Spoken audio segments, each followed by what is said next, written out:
everybody, welcome to my kitchen. We're gonna make strawberries and cream cookies. I love these. There's just so many different cookies out there, whether you get them at a coffee shop or anywhere. There's just ideas. There's even stores now like Crumble where you go in and have these massive specialty cookies. Just finding the recipes that you can make at home, it's actually pretty simple. And you guys, I'm not a baker, so if I can find these and do them, you can too. So first thing we're gonna do is I've already beat our butter and our cream cheese together. So this gives us a nice cream base, okay? So we're gonna put that right back in there and we are going to add in our sugar. Now, this is coconut sugar. Coconut sugar is actually more glycemic friendly. It doesn't make things as sweet. So this is just granulated sugar on top. I just kind of did a little mixture, but most of it is coconut sugar. So we're gonna add in that and go ahead and just beat it together and let it do its thing. Now we have our flour. I've already measured that. And we're going to add in a teaspoon of baking powder, just like that. And we are going to, it's creaming up nicely, incorporating the air and doing its thing that you're supposed to do. So next, we're going to add in an egg and our vanilla. Okay, so here's our egg. I already opened that. And then we're going to add a teaspoon of vanilla. So this is Pampered Chef's vanilla. It's seasonal, so if you have some, great. If not, I actually make my own vanilla as well. So whatever works for you. And we're going to, it paused it, so we're going to finish that up. Okay, so we're going to add in our dry ingredients. This is where your shield comes in, because I'm going to put it on custom and just speed 1 so that I can not make a mess. I have a tendency to end up with flour and stuff everywhere, so I'd like to prevent that. So the shield is not really used for so much safety reasons.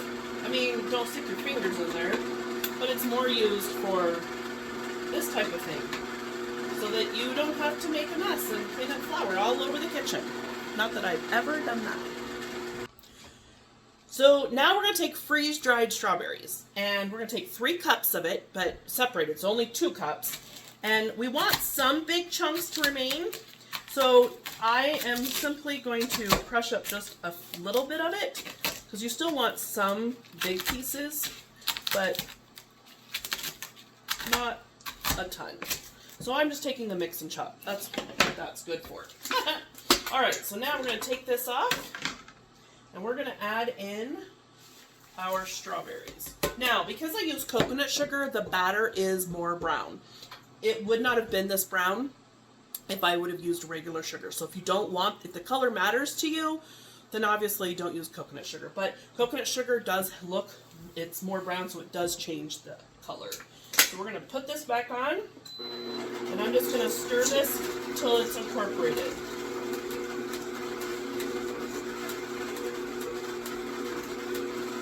And then we simply pause it.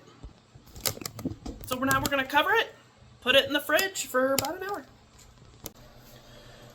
Okay, our cookies are done. They smell delicious. I did these in the oven, and I thought they would spread out a little bit more.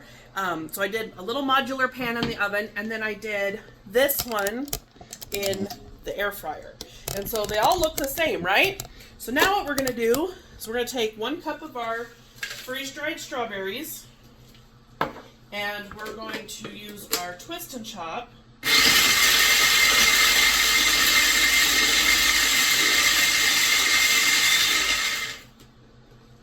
And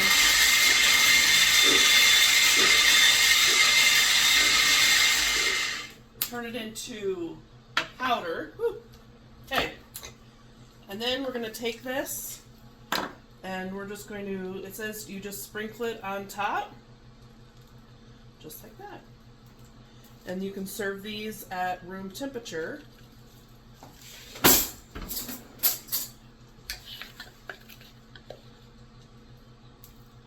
was nice. Anyway, don't do what I did and totally missed the cookie. I'll tell you guys, my baker friends have nothing to worry about. I will hire you for all my fancy baking needs. Good gravy. For all my fancy baking needs. This is for my family that they just know that to get it. They just know that they're going to get ugly food from me. That's what, you know, you set the expectation to the family and then you can meet it every time. It's fantastic. Bye.